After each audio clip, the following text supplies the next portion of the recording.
Grumbling, Rousseau picked up her feet while Falcone took her arms, and they carried her to the edge of the pier.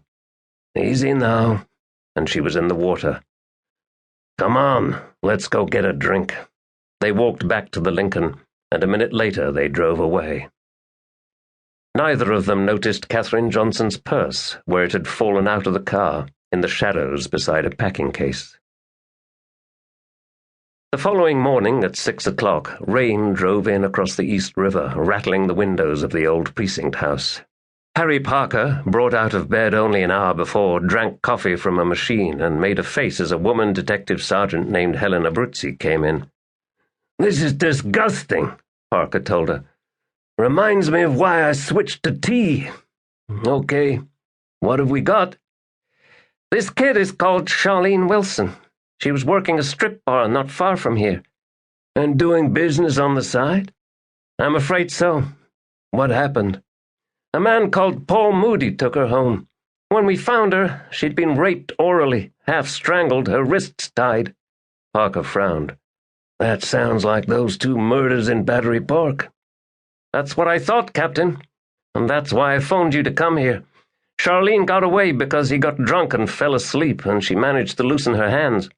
Parker nodded. "Okay, let me know when the lineup's ready." She went out and Parker went to the window, the rain driving against it, and found a Marlboro, having long since stopped pretending to have quit. He lit it and looked out at the river morosely, a huge black man who had started life in Harlem, earned a law degree at Columbia, and then decided to join the police rather than a law firm. He'd never minded 70-hour weeks, although his wife had, and had divorced him for it. For 3 years now, he'd been captain in charge of a special homicide unit based at one police plaza. Sometimes he got depressed dealing with one killing after another in a never-ending series, and when you were close to 50, you began to wonder if there was something better to do. He wondered if Blake had really meant what he'd said, that there might be room for him in that special intelligence unit of his in Washington. The door opened and Helen Abruzzi called, "Showtime, Captain!" The girl in the viewing room was in a bad way, a blanket around her shoulders, her face swollen, one eye black, bruise marks on her neck. Helen stood behind her, a hand on her shoulder, while Parker read the file. He finished, nodded, and she pressed a buzzer. A light flared and 5 men appeared on the other side. The girl cried out. "Number 3! That's him!" she said, and then she broke down. Compassion didn't come easy at 6 o'clock in the morning on the East River, but Parker put an arm around her. "Hey, take a deep breath. I know it isn't easy, but I'll make you a promise. I'm going to take this fuck out." He squeezed her shoulder and nodded to Abruzzi. "Take her away, then bring that bastard in." He stood at the window, looking down at the water, and after a while the door opened and Helen Abruzzi came in, followed by Paul Moody, cuffed between 2 police officers. "And who the hell are you?" Moody demanded. "Captain Harry Parker.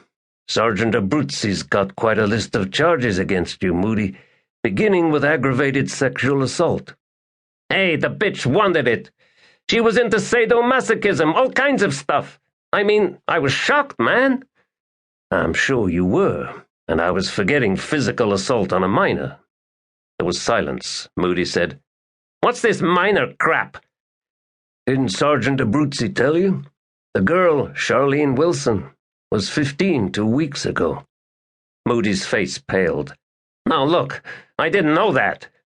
"Well, you do now," Helen Abruzzi told him. "Another thing," Parker said. "There have been 2 killings in Battery Park within the last 3 months, using the same technique you prefer, Moody. Girls tied up, abused, beaten, and young." "You can't pin those on me." "I don't need to. We have good DNA samples retrieved from Charlene Wilson. We've got the DNA of the Battery Park killer.